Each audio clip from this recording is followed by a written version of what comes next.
So today we're joined by Jose and Lisbeth, a Dominican couple that spent 8 years in Canada and returned as entrepreneurs with one child back to the Dominican Republic. What triggered you guys to come back from Canada? First, wow, like straight to the point. Yeah. Yeah. That's how we like to do it here. Very surprised. So Jose, take that one. I think that, basically what triggers most of us to come back, right? Family reasons, number one, like we were missing that support group, that support system that we didn't have at all in Canada. We weren't able to build that in Canada. And once we had our child, that's where we noticed, that where we identify, like we were really missing that, right? That's number one. Number two, I don't know, like we have always loved our lifestyle here. And I'm not saying that just from a, going to the beach or like having fun with friends and perspective, but more from like, I don't know, there's something about Dominican Republic that really pushes us to do more, to explore new things, to try new business ideas. So it was a combination of many things, and also, and I would, pass it to Lisbeth, because I think she nails this, is she said something changed in me. Like Canada and Dominican Republic were staying the same, like still the same, but something changed in us. So I will pass it to her so she can, expand on that. Well, I think that what I have spoken with Jose is that when we left, we were looking for something different. We were looking for something, I guess, bigger challenges. And we were really young and we didn't really know what to expect from moving over there, but we wanted to grow professionally, personally. I guess that when we were able to complete different phases throughout the process, and at first we were like tourists, everything was new over there. We were able to, get through many challenges. Then, we bought our first home, we had our kid, do many things. And after a while, we were thinking, are we really going to stay here? Do we want to retire here? Our family was here. We were able to see like many Decembers where we couldn't spend Christmas over here, or we couldn't be with our families for their birthdays. So we were able to see over the years how much we were missing. But at the same time, we were building a life over there. So we were able to see, like, do I want this for the rest of my life, or do I want to change the course of it? So at the end of the day, Canada's still Canada, DR still DR, or the things that we like and dislike. But in us, there was this, I guess, like this decision. After the pandemic, we started thinking about it a bit more. You know what? And just to briefly add to that, we are saying this from we feel like we were blessed, right? Like God bless us big time while we were there. To Lisbeth's point, like we were able to achieve many personal goals, professional goals, like have very, very good roles and responsibilities in, big companies. And but like I feel like, I don't know, we just realized, that we the things that we love about the Dominican Republic, they were still there. We really wanted to come back to that. Yeah. It's funny. I feel like I have like a mirror image of what you just described, because all my family's in the States and I'm missing out on all the stuff over there. And all of my growth, I saw it, or at least at some point I saw it as like, it's in New York. New York City is where all the opportunity is. So me coming here, I came here for like a completely different reason. Mm-hmm. But I didn't really leave anything back in New York. Like I just left everything over there and started building here. Now, my question to you is, did you guys leave something in Canada that you were building up that you left behind? That's a very interesting question, What you'll say. So, I mean, we were building our life, right? Like we were building our idea of our future.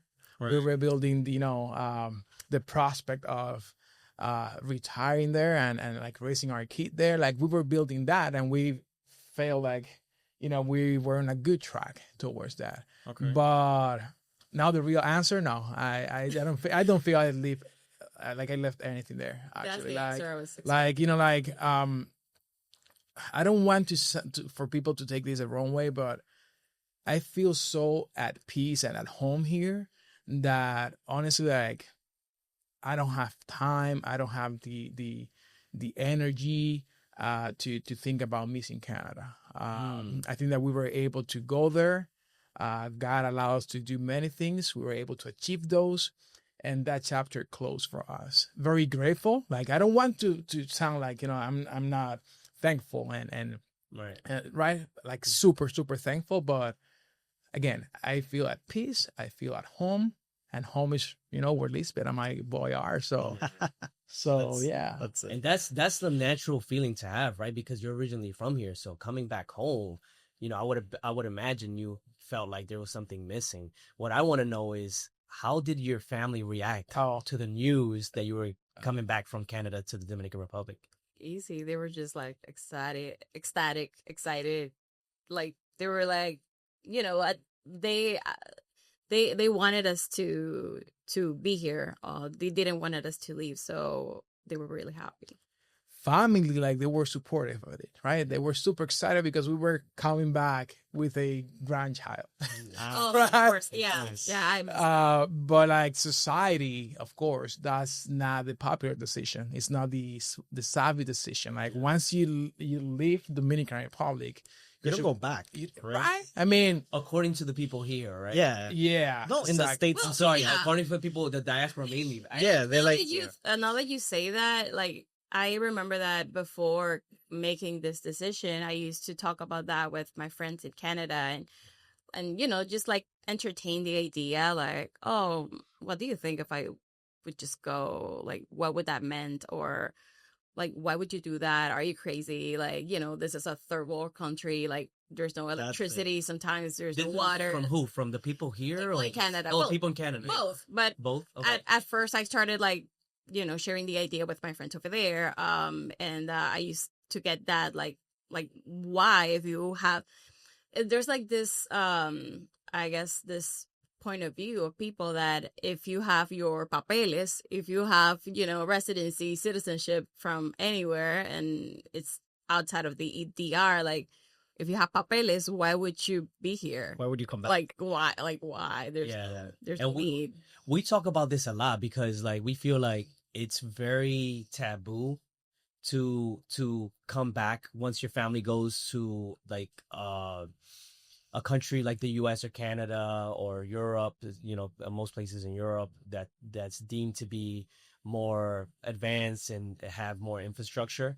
And like I've said it before, I'm one of the first ones. I think I am if I'm not mistaken, the first one to do it in my family, and it's like very taboo now. That's changing. Look at you, bro. Not taboo in my real things. family Yeah, at all. very different for him. Oh, really? Yeah, not Yeah. taboo in my family. It's a thing. It's a thing. Yeah. Yeah. I mean, and it's becoming a thing lately. Yeah, right? that's what I was gonna say. That's changing, right? Yeah. Because people traditionally, that's how it's been, and for whatever factors and things that are going on now, 2025, and recently the last couple of years, it's becoming more of a thing. And now with this platform, we're getting it to see it from strangers that are becoming people that friends and people that are joining our community with Dominican Bridge that are telling us their stories, and it's like, wow, this is a lot more common than we thought. Yeah, but many people don't connect with that idea. Now that I think of it, my direct family was very happy and welcoming, but I had some family members that said that they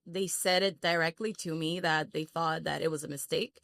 They thought that it was like a step backwards, because they saw my progress over there. So it meant that coming here was in progress for them. So it was a bit sad, but at the end of the day, I mean, there's a cost of opportunity in every decision we make, right? So, Yeah. like, we actually, it wasn't like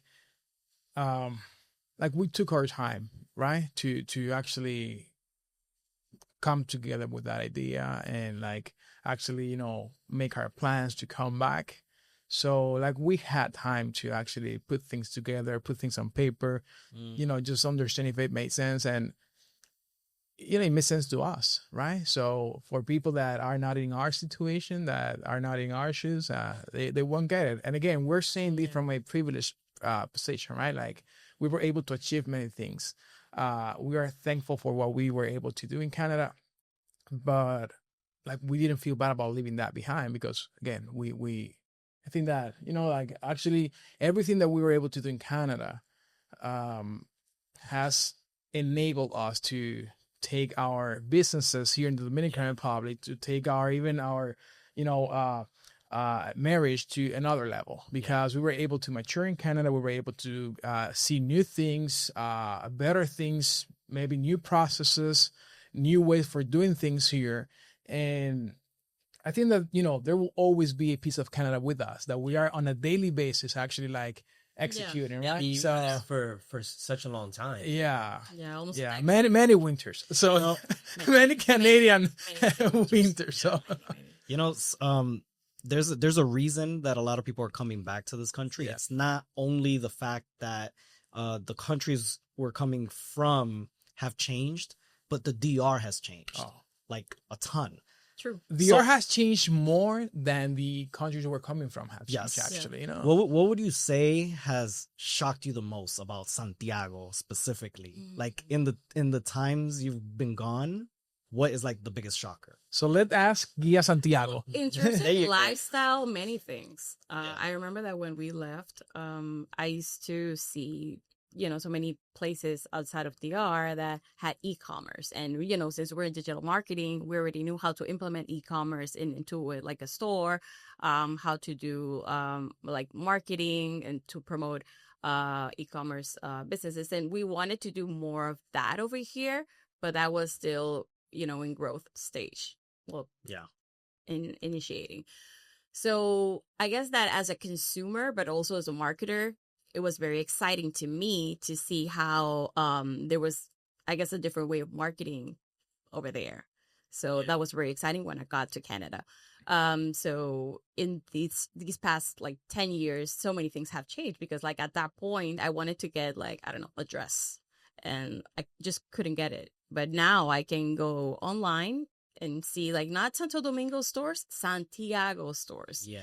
I can even, get on WhatsApp and say like, oh, I want a white dress.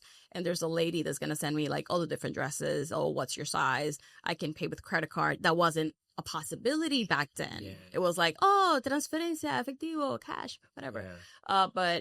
And I can just get it delivered to my home or work. So it's like kind of what I had over there, but even more custom, personalized with that warmth of, Dominicans.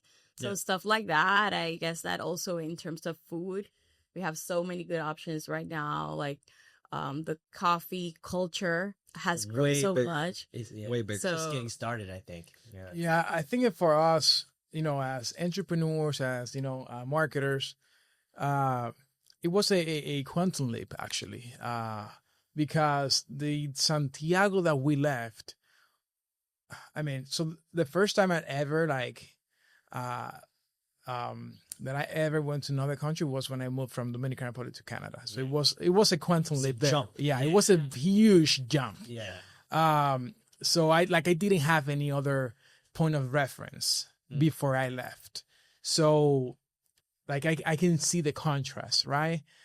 So when we came back to Dominican, everything was different. And for us, I think it was just like looking at the new generation of entrepreneurs, the new generation of businesses, even, the Gen X, like just being more open-minded about like things that they weren't open-minded 8 years ago when we left. And like many boomers were leading many companies here. Yeah. So like after like in these past 10 years, we have seen that now they are letting the second generation run the businesses, and that has had a huge impact in how the businesses are being run. Like therefore, e-commerce, like they want to modernize. Exactly. Everything has been modernized. And I just want to like kudos to the private sector because that's what we're referring to. It's a big jump compared to like other countries. This is a huge jump.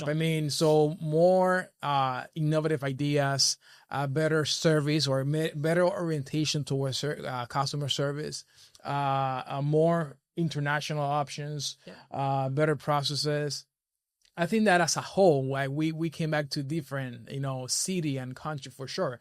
The high-rise buildings. I mean, that was such a crazy difference, Look at the cruise terminal in Puerto Plata. Yeah, Yep. man, like, And this is all the things that are happening now that are coming that I know we're excited about. The brand new airport they're building. Yeah, there, right? exactly. Santiago Center have So- the newest airport. So there's a lot of things. I know there's countless things that you could probably mention. Yeah. How about things that feel exactly the same, like if you never left? Like, are there things that feel the same? Well, government processes and stuff that have to, like, Yeah, has, 100%. has improved a bit, but I guess that, Still kind of behind. yeah. Oh, I thought you were gonna go the other way. I thought you were gonna say like government processes are still a hassle. No, they've improved. I've seen some improvement, of course, like with Like huge improvement. yeah, renewing Okay. passports and stuff like that. Yeah, it's better. Of course, it's not as the private sector is, but Yeah, but there's a long way to go. But I can see. Obviously, between all that time, that's like almost a decade past. Yeah.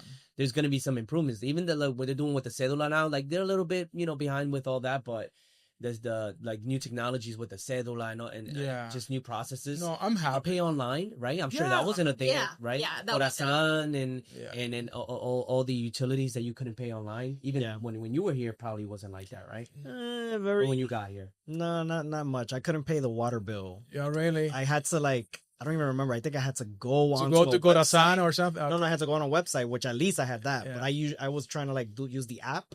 There was no app. yeah. Oh. So to answer your question, I think that most of the things feel the same. Like, people are friendly, still friendly, they're cultural. Like, actually, the things that we loved about Dominican Republic were magnified when we came back because, we were able to actually, appreciate them even more. Yeah. But again, the people, the rhythm of, just how the city moves. I think that many things, felt the same. Like the things that we loved, at least, felt the same. Like just feeling so comfortable here, so feeling so at home. Would you say probably things that you took for granted? Exactly, for sure. Like even the things that we don't like, we now Conscious haven't changed. exactly Yeah. like the conscious. We used to be like so frustrated on the street, like oh my god, but now we're just like, oh okay, this is just Part of the reality. part of here. it, It's yeah. part of it, and we're just more understanding of everything that I guess we don't like. We have changed in that way, so now we appreciate things that we would take it for granted. And that's why she says that, Dominican and Canada, they're still Dominican in Canada, but Yeah. we changed. Like conscious are still conscious. Like Yeah, many people say like, oh, Dominican, like there's this and that I don't like, but when you compare and contrast, then at the end of the day, those things are there, but it's like how you see them. Exactly, Your yeah. perspective. Exactly. And you know what? So here's an interesting perspective. So most of the people that maybe haven't left the country or maybe haven't lived elsewhere, Mhm. like outside the country, like I see most of us feel the same way about the things that are wrong about the Dominican, Yeah. how nothing works and how everything is bad and all that and yada yada. But when we came back, that we had these new lenses and mentality. I went ahead and asked people, like people that they've never left the country, even they have the opportunity. People that are in very good social and economic position. Like, hey, so why you still living here? Like, why haven't you made the jump? You having the opportunity, you having the chance to be comfortable anywhere. And they said, you know what?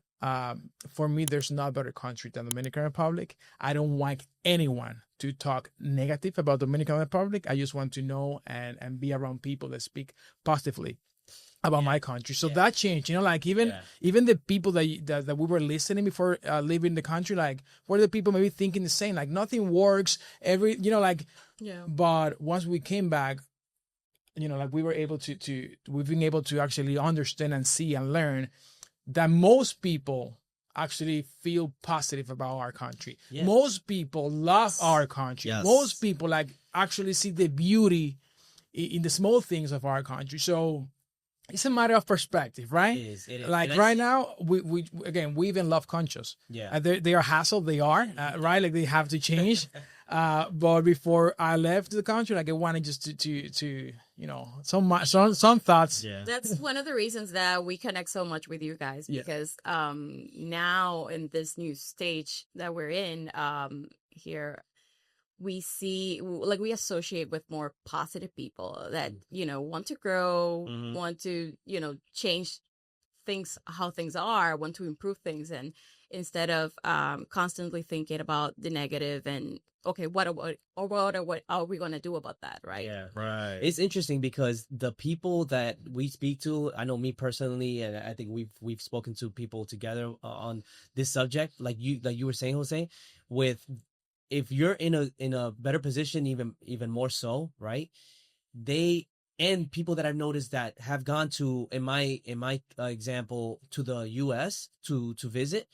They have family over there. They have their rights to be able to go and visit, and they're like, no way I'm living over there. Mhm. Like, yeah, they could acknowledge that there might be different opportunities, but they see what's going on culturally, and they'll say things like what you just said, like, no, I'm good here, and so I'm not surprised at all that you say that.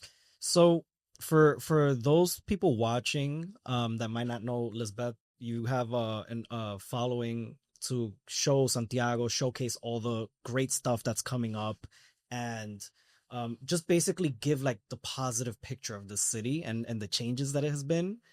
What would you say your experience outside of the country, how has that influenced how you showcase the city? Like how you find new things, how you bring that to life, how does that affect that? You know what? I actually haven't thought about that really. I guess that probably maybe in the way that I used to, when I used to live in Toronto in Canada, I used to follow many pages that that shared information around city stuff, and I've always been that person. I guess I've always been that Guia Santiago in a way. Jose was the one that encouraged me to share that publicly with the world, because I've always liked to take photos, videos, document where I am, if there's something interesting that people will find useful. When I moved there, many people would ask, like, do you want to do something to promote Toronto? I was like, well, I'm not feeling it.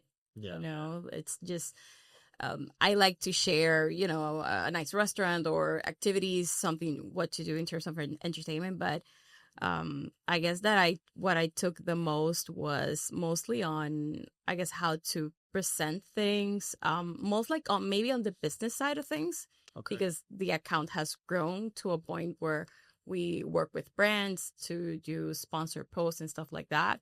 So to be really honest, I guess mostly on that business aspect, since things are, I guess, more evolved in terms of how media works over there. But in How you terms of, see media, you mean, right? well, and exactly how I see media, but I guess that on a day-to-day on how to capture content, I guess that my inspiration has always been from here. So would you say there's an unfair advantage sort of because of the experience that you had in Canada when it comes to making content here? I wouldn't say unfair. I guess that everybody has like their own unique experiences, and that's how they shape the content that they're creating, right? I think she's saying that like it's innate. Like you already had that. Yeah. You didn't have to go to Canada to be able to go to a restaurant or go to a nice place and kind of see what people might miss. Well, you had that in you. The account actually started before we left to Canada. So Hey. I guess that's why it wasn't an idea that came from over there. Right.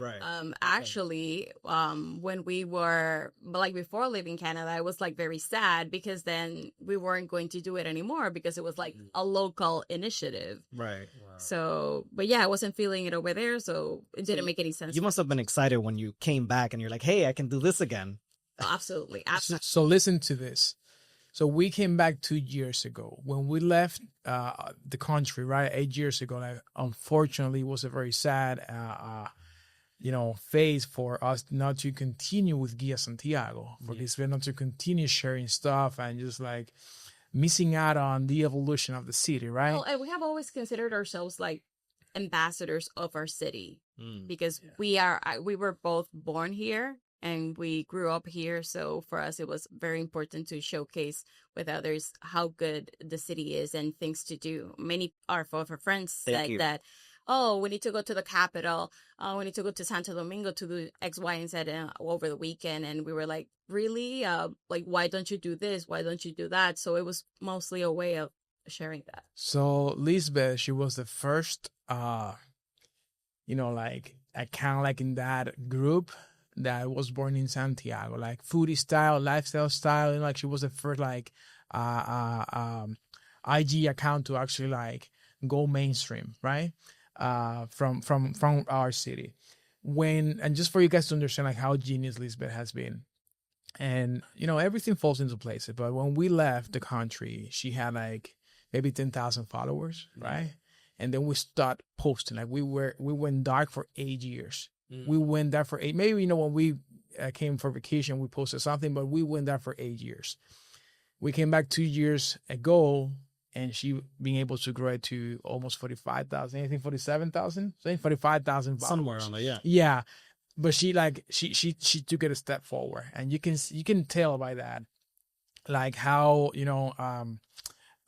passionate she is about what she shares about the city, how committed she is to actually like helping people out and just being Guia Santiago, being that Guia Santiago for everyone that loves or exploring Santiago, and also. And maybe this is a tip for people listening that want to, do the same as Lisbeth. So this was a very brave decision. Like I wasn't on board with it at first because it was something new, but Lisbeth, she's amazing, like, navigating through, just reinventing herself. Yeah. So Guia Santiago was, it was an anon, right? Like it didn't show faces. Like it didn't have a face. Yeah. It didn't have a person behind it. Like we never shared that over the first 4 or 5 years of the IG account. When she came back, she said, you know what, this is the trend. I think that I need to be more personal. I need to share my story in a way. And, this and that. And again, Guia Santiago has been going viral, has been connecting with people even more now because she and I think maybe you brought that from Canada, actually. Like going back to your point, I think that you brought that from I guess like when we started the account, I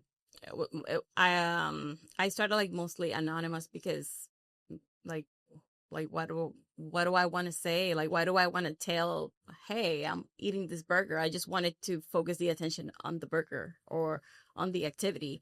I guess that things in media have changed so much over the years that people were more curious to see who was behind that burger. Yeah. Like, why do you like the burger? Yeah. Like, are you into burgers? What's your favorite food? Like, what do you really do for work? They want to relate with you. Yeah, exactly. So I guess that opinion. So maybe to Jose's point, that's probably something that we were able to see in Canada because media was shifting so much right there. We were able to see that connection that people wanted, and our account also evolved with that. Yeah.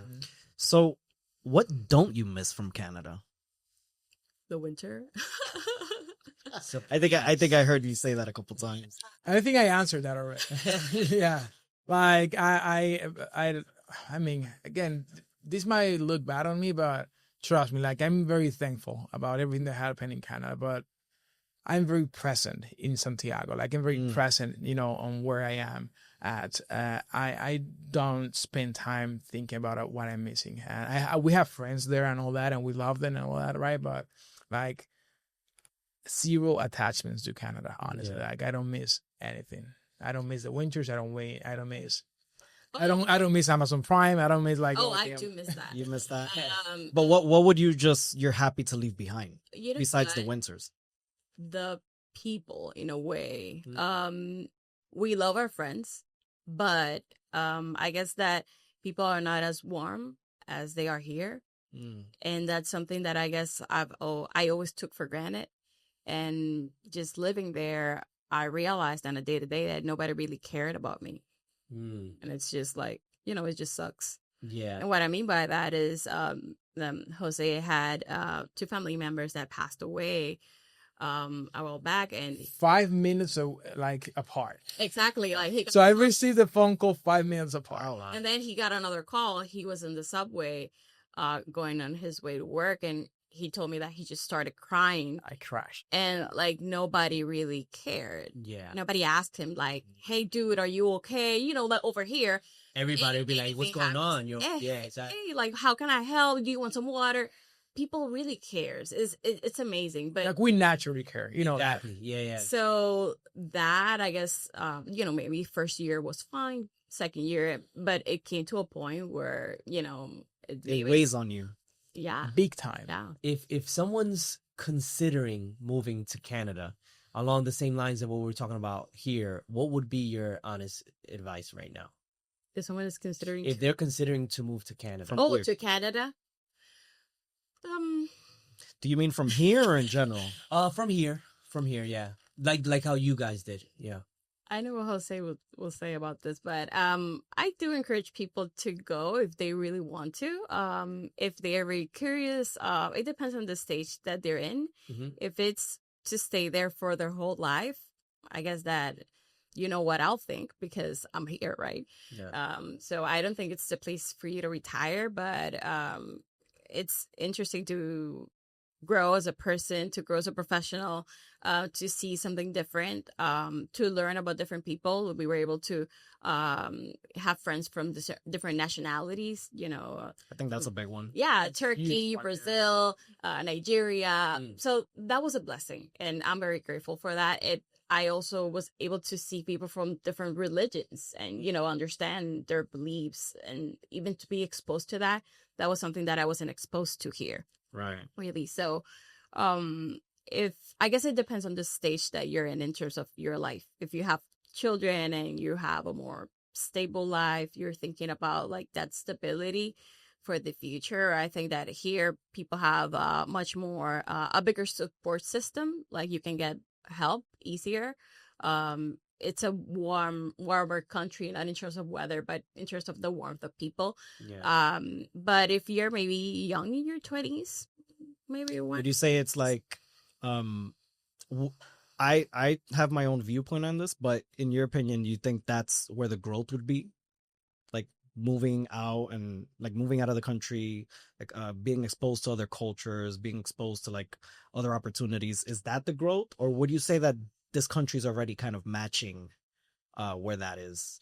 I think this country's already matching that. I guess that from my point of view, sometimes people take things for granted, and I at least for me, I think that I needed to go to see it For yourself. for myself, because sometimes we hear people saying like, "Oh, I want to move. What's your recommendation?" And what's your motivation? Oh, I need more money.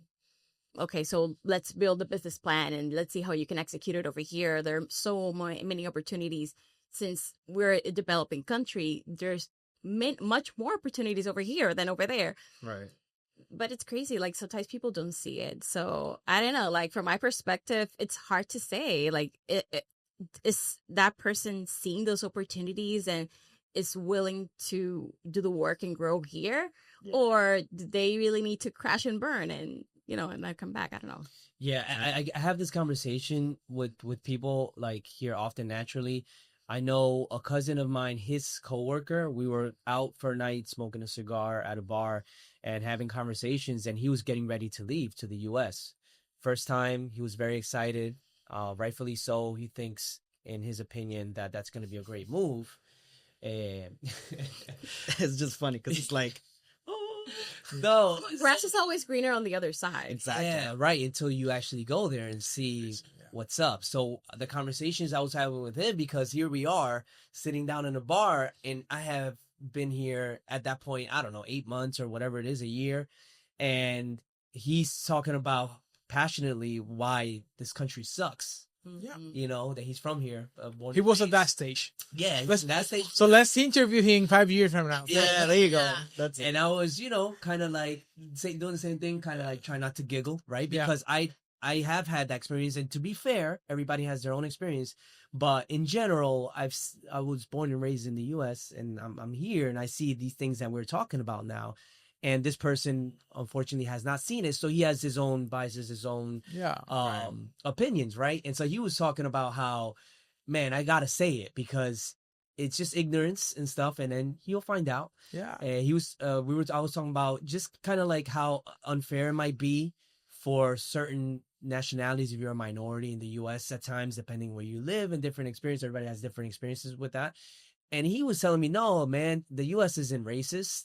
He's like, that ended back in the 50s or something. I'm like, dude, you're going to find out, man. Like, because he was like, That's a dark-skinned dude, you know? And yeah, exactly. I'm like, you'll find out. But you see, that's what I say. Like, maybe with somebody like that, like, are you really going to spend your time and energy convincing him otherwise? If he really Yeah, thinks the grass is absolutely always not. greener on the other side, then, you know, I mean, he should try that's it. that's what they've seen for the past 20 years. It's people leave the country, but when they come back, they show the social media version of themselves That's when they're on 50. vacation. After coming here, Sure, right. But it's like, what would Dominican Americans come and do here? They would showcase what they have over there, and they would, you know, show only the tip of the iceberg. Yeah. My mom would always say that's wrong. She's like, you know, it's our fault that we go buy brand new clothes to go over there. They think Yeah. we're like living like That's kings, it. but we just have the capability of going to like Marshalls, or Access. TJ Maxx, Access to whatever it things, is. you know? you That's it. At that point, now it's different, right? Now you see everybody dressed really nice.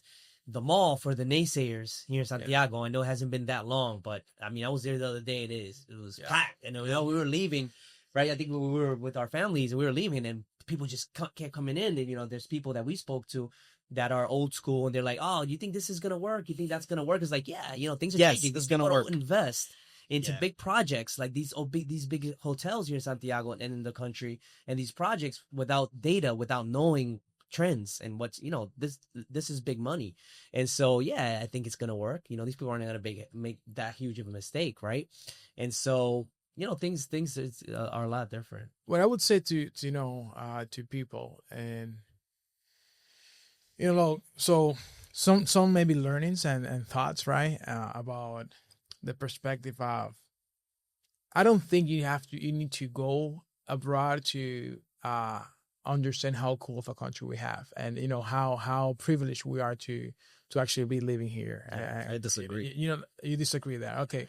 I think that, you know, it's just that the narrative that people over the years have shared is, you know, just how way better of a country the US, Canada, Europe are, right? I think that we need more people actually like sharing these stories, these positive, you know, comeback stories. I think that we need that. Yeah. I think that we need to, you know, maybe stop spending so much time complaining about the Dominican and maybe start like looking at the opportunities that, you know, we have right now. Again, I don't want to be unfair. Like right now we have more opportunities than we ever before, right? Yes. I can see. But I also see, no, I just want for people to maybe understand that the gap is not as wide as it used to be. Yeah. You know, so you don't need to go abroad maybe to see that now. 5 years ago, 10 years ago, 25 years ago, for sure, the gap was huge. Like, it was not, like, unless you were like, I don't know, like a genius or something, that there weren't a way for you to understand like how close the gap is today. Yeah. Like, you know, we have access to many international brands. We have access to better services. We have access to information the same way people from US or Canada have. Like, we have access to stuff. Like, even from a job opportunity perspective, like people are working remotely now. You know, so nowadays, I think that maybe sharing that side of the story where, hey, you know what, Dominican Republic will never be US, will never be Canada. But guess what? Canada and US will never be Dominican Republic. And we have, the gap is closing. Things are not as bad as, you know, maybe your circumstances are saying. Because we have people like actually having a rough time abroad too, right? Yes. Yeah. So today, right? Yeah. especially nowadays. So I don't know. I guess that my point is, you know, of course, I mean, if you have to do it because of a personal reason, of a professional reason, go ahead and do it.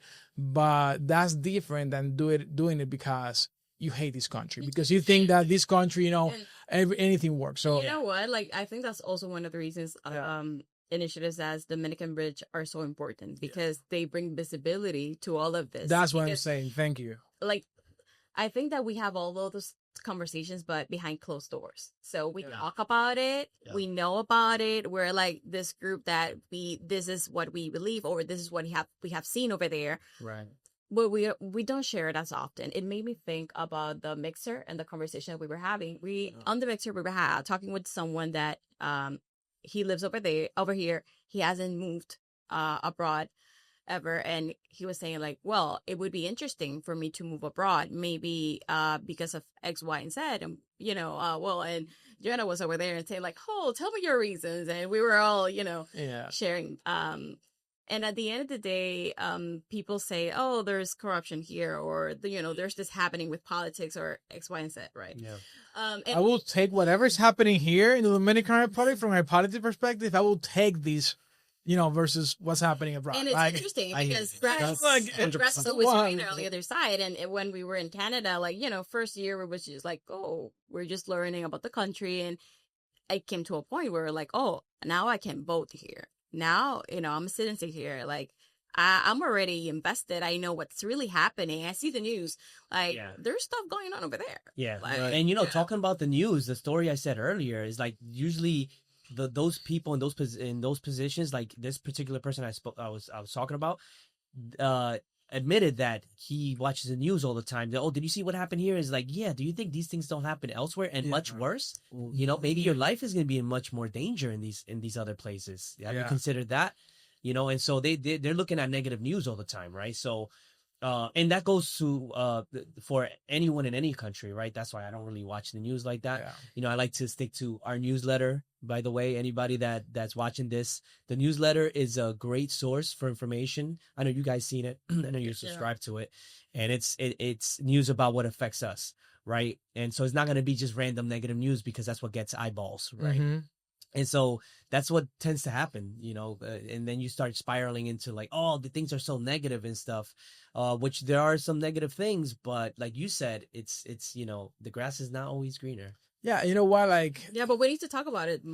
Yeah, it's important to talk about. So thank you guys, for this platform and for allowing us to actually share these perspectives, share these stories that I think that actually will help out people. That's good. That's good advice. Do you have any more advice, like for someone that's coming back, right, in the same position as you?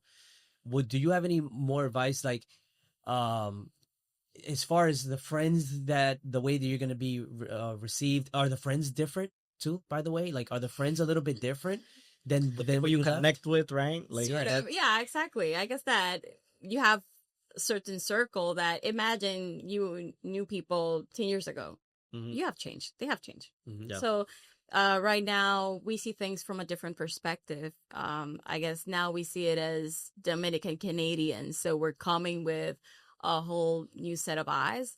So I guess that, in many conversations we see that there are things that we don't connect anymore, that we're not aligned. So many things have changed in this. Do you guys have anything you would want to say to Dominicans in Canada right now? Well, yeah, I mean, 100%. Like, don't take lunch, make the move. So you won't regret it. So again, like, every circumstances are different, right? But I think that, just coming back to my previous point, whatever your personal, professional, family reasons are, they're fine, they're good, they're yours, and we respect that.